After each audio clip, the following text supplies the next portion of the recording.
My name is Lewis O'Neill, I'm from Glasgow and I'm studying Applied Economics at the University of Strathclyde. I think taking the courses such as like the economics of inequality and inclusive growth was super interesting. To see economics in that light where it's like really grounded in the latest research and the latest applied research was pretty cool.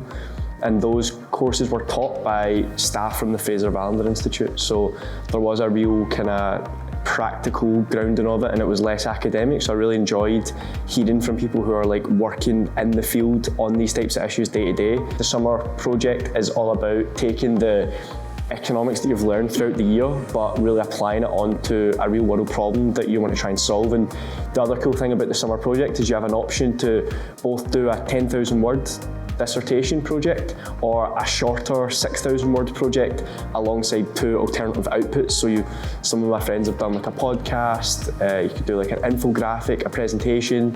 The Bank of England offered me a spot on their grad scheme in 2025. So I think that's a good example of how this Applied Economics Masters I think really gives you a foot in the door for more kind of policy relevant roles. So whether that is something like monetary policy at the Bank of England, or on the fiscal policy side, whether that was working for the Government Economic Service in both the Scottish Government or even working for like the UK Civil Service Fast Stream or something like that. The course is very well suited to lots of these professional economist roles